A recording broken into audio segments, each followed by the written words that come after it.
पंकज तिवारी, हमारे YouTube channel NIT school of mathematics में आप सभी का स्वागत है।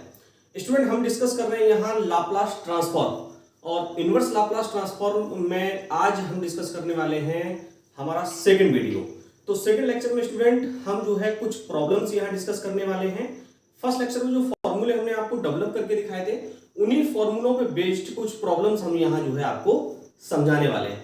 तो स्टूडेंट, प्रॉब्लम देखने से पहले आप चैनल को सब्सक्राइब कर लें, बेल आइकन को प्रेस कर लें, जिससे कि आपको जो है फर्दर नोटिफिकेशन वहां से मिलते रहेंगे। और स्टूडेंट, आज जो है ये 4 प्रॉब्लम जो आपकी स्क्रीन पर लिखी है, तो सबसे पहले इनको डिस्कस कर लेते हैं, इसके बाद कुछ और प्रॉब्लम डिस्कस करेंगे। तो फर्स्ट प्रॉब्लम दी है, find the Laplace inverse transform of 1/s-3। तो स्टूडेंट, जैसे कि हमने आपको फॉर्मूला बताया था कि Laplace inverse transform of 1/s-a is equal to होता है e की पावर at। तो स्टूडेंट, इसी फॉर्मूले पे बेस्ड है 1/s-a, a की जगह 3 है तो यहाँ a की जगह क्या आएगा, 3 आएगा। तो मतलब इसके आंसर की अगर हम बात करें तो इसका आंसर हो जाएगा e की पावर 3t। तो ये हमारा क्या होगा, सॉल्यूशन होगा। आसान है ना। सेम आप देखिए, हम पड़ोस में चलते हैं, Laplace inverse transform of s/s² + 16। तो आपको सोचना पड़ेगा कि ये फॉर्मूला किसका होता था। अगर लाप्लास से भी सोचेंगे तब भी आप सोच सकते हैं। साइन के जो फॉर्मूले हमने पढ़े हैं वहां कांस्टेंट a ऊपर होता है, और जो हमने कॉस के फॉर्मूले पढ़े हैं वहां s ऊपर होता है। याद रखने के लिए देखिए, आप कॉस बोलते समय s निकलता है, तो आप ऐसे याद रख लें कि s हमेशा क्या होता है, ऊपर होता है। तो आपने पढ़ा है Laplace inverse transform of s/s² + a² is equal to होता है cos at। आई थिंक आपको समझ में आ रहा होगा, है ना।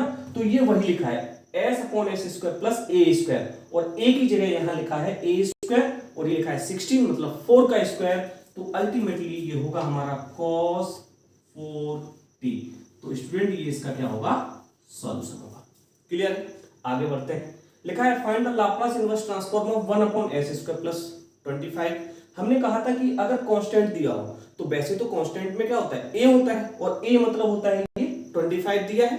25 किसका स्क्वायर होता है, 5 का। तो ऊपर क्या होना चाहिए था, 5। लेकिन हमने फर्स्ट लेक्चर में आपसे कहा था कि हम लाप्लास इनवर्स में यहाँ कांस्टेंट नहीं लिखते हैं, तो ये कांस्टेंट कहां चला जाता है, उस तरफ चला जाता है। तो हमने भी फॉर्मूला पढ़ा था कि Laplace inverse transform of 1/s² + a² is equal to होता है 1/a sin at। तो ये जो a है, आप इसको चाहे तो यहां रख लें और चाहे तो यहां रख लें, एक ही बात है ना। तो इसको आप सीधा सीधा क्या लिख सकते हैं, a। तो 1/s² + a², तो a की जगह क्या दिया है, 5, क्योंकि 5 का स्क्वायर करेंगे तो 25 होगा। तो इसको हम लिख सकते हैं 1/5 × sin 5t, और ये स्टूडेंट्स का क्या होगा, आंसर होगा। अब देखें जरा, प्रॉब्लम 4 हमारी स्क्रीन पर दी है।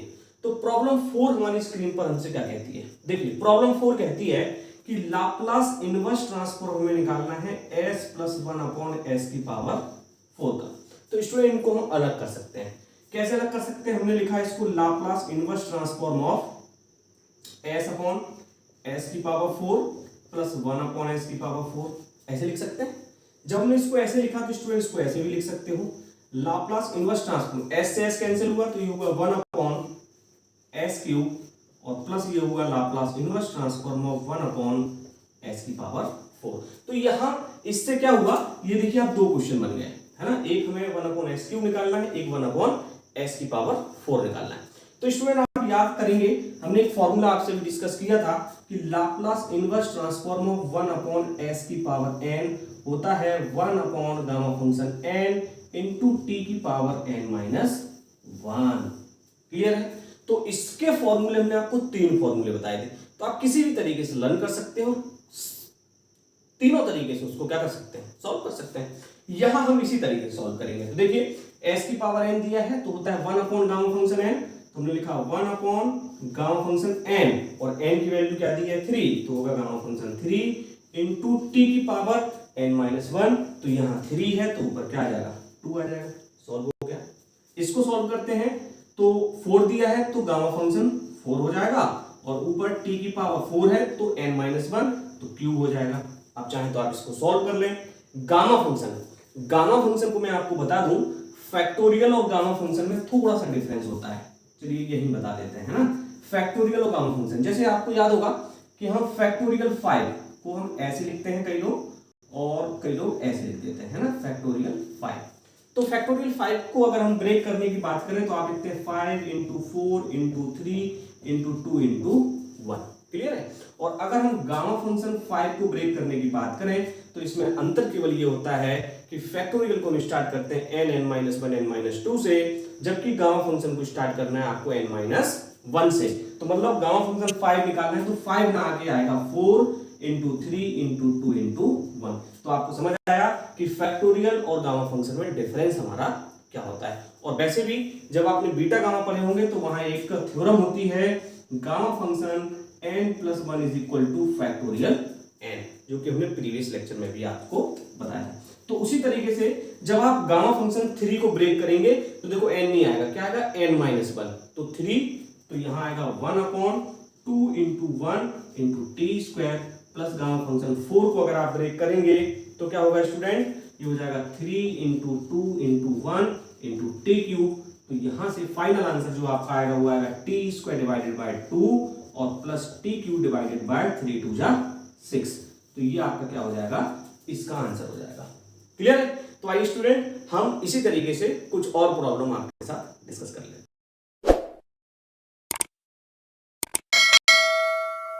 नेक्स्ट प्रॉब्लम हम डिस्कस कर लेते हैं। अभी हम 4 प्रॉब्लम डिस्कस कर चुके हैं, आगे 2 प्रॉब्लम्स आपकी स्क्रीन पर और दी हुई हैं। तो आप देखेंगे स्टूडेंट बहुत ही इजी प्रॉब्लम है, हम स्टेप बाय स्टेप थोड़ा सा आगे बढ़ रहे हैं। आप इस प्रॉब्लम की अगर बात करें तो इस प्रॉब्लम को देखें, Laplace inverse transform of 3s + 4 divided by s² + 9। तो इनको सेपरेट कर लें। तो जब स्टूडेंट इनको हम सेपरेट करेंगे तो इसको हम ऐसे लिख सकते हैं क्या, 3 into Laplace inverse transform of s divided by s² + 9।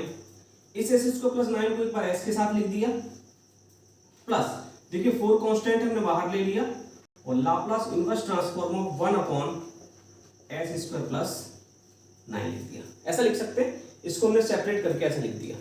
अब स्टूडेंट ध्यान रखना, आपने पढ़ा है कि s divided by s² + a² cos at होता है, cos s, और s है तो cos होगा और 1 है तो क्या होगा, sin होगा।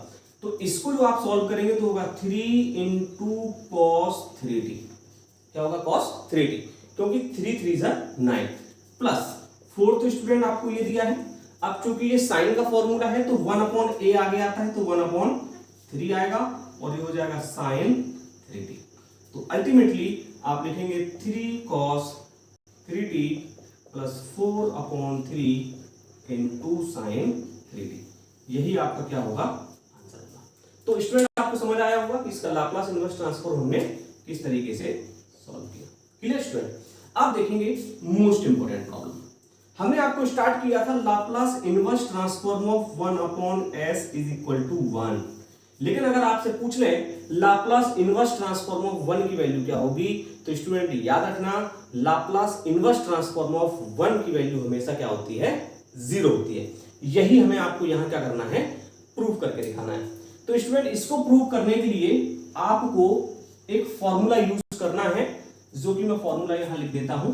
आपने पढ़ा है Laplace inverse transform of 1/n, और ये होता है, क्या होता है फॉर्मूला, आपने पढ़ा है 1/गामा फंक्शन n इंटू t⁻n-1। बस इसी फॉर्मूले से हमें क्या करना है, इसको सॉल्व करना है। तो आप देखेंगे जरा हम कैसे सॉल्व करेंगे। तो इसको सॉल्व करने के लिए लिखा हुआ है लाप्लास इनवर्स ट्रांसफॉर्म ऑफ 1। तो लाप्लास इनवर्स ट्रांसफॉर्म ऑफ 1, तो 1 को हम किस तरीके से लिखेंगे, सबसे पहले हम लिखेंगे सिंस वी नो दैट। सबसे पहले आप जानते हैं student Laplace inverse transform of 1/s⁻n, जो भी हमने साइड में दिखाया है, क्या होता है 1/गामा फंक्शन n इंटू t⁻n-1। अब स्टूडेंट हमें यहां देखिए लाप्लास इनवर्स ट्रांसफॉर्म 1 लाना है और यहां 1/s⁻n दिया है। तो आपको मालूम है किसी भी फंक्शन या टर्म की पावर अगर 0 हो तो उसकी वैल्यू क्या होती है, 1 होती है। तो सीधी सी बात है, अगर यहां हम n = 0 पुट कर दें तो हमें क्या मिल जाएगा, 1/s⁻0 और s⁻0 क्या होगा, 1 होगा, और 1/1 = 1। तो इसमें देखिए 1/s⁻0 = गामा फंक्शन 0। अब आप देखिए आपको कुछ और राज मिलने वाले हैं, t की पावर 0 माइनस 1। तो स्टूडेंट ये तो देखिए आपको मालूम है किसी भी फंक्शन पे पावर 0 क्या होता है, 1 होता है। तो ये तो हो गया Laplace inverse transform of 1 is equal to, अब यहां आप जो है नोट कर लें, क्या कर लें, नोट कर लें, ये ऑब्जेक्टिव जो है प्रॉब्लम है। जहां भी ऑब्जेक्टिव पूछे जाते हैं, जिस यूनिवर्सिटी में पूछे जाते हैं, बीएससी में, इंजीनियरिंग में, वहां जो है ये प्रॉब्लम कभी कभी पूछ ली जाती है कि Laplace inverse transform of 1 is equal to क्या होता है, 0 होता है। और आपसे पूछ लेते हैं कि गामा फंक्शन 0 की वैल्यू क्या होती है। तो गामा फंक्शन 0 की वैल्यू होती है इनफाइनाइट। ध्यान रखना स्टूडेंट, गामा फंक्शन 0 होता है हमारा इनफाइनाइट। तो यहां हमने लिखा देखिए 1 अपॉन इनफाइनाइट इंटू टी की पावर माइनस 1। तो स्टूडेंट इसको हम लिख सकते हैं Laplace inverse transform of 1 upon T inverse divided by infinite. अब हमें प्रूव तो करना था 0। तो आप सभी को मालूम है किसी भी फंक्शन के डिवाइड में अगर 0 दिया हो, किसी भी फंक्शन के डिवाइड में या किसी भी वैल्यू के डिवाइड में 0 दिया हो, या 1 अपॉन 0 की वैल्यू क्या होती है, इनफाइनाइट होती है। 1 अपॉन 0 की वैल्यू क्या होती है, इनफाइनाइट होती है। तो अगर इसको हम इंटरचेंज कर दें तो ये a अपॉन इनफाइनाइट की वैल्यू क्या हो जाएगी, 0 हो जाएगी। तो स्टूडेंट ये a लिखा है, ये इनफाइनाइट लिखा है, a divided by infinite, a divided by infinite. a कुछ भी हो सकता है, कांस्टेंट कुछ भी हो सकता है, कोई भी वैल्यू हो सकती है ना। तो a upon infinite is equal to, इसको लिखेंगे 0। तो लिखेंगे hence so Laplace inverse transform of 1 is equal to 0, hence prove. और यही हमें क्या करना था स्टूडेंट, प्रूव करना था। तो आई होप आपको ये प्रॉब्लम भी समझ आई होगी। तो स्टूडेंट इसी तरीके की बहुत ही यूजफुल प्रॉब्लम्स हम आपके साथ डिस्कस करते रहेंगे। आप देखते रहिए NIT school of mathematics. Next lecture में हम आपके साथ नेक्स्ट इंपॉर्टेंट प्रॉब्लम के साथ फिर हाजिर होते हैं। Thank you so much guys.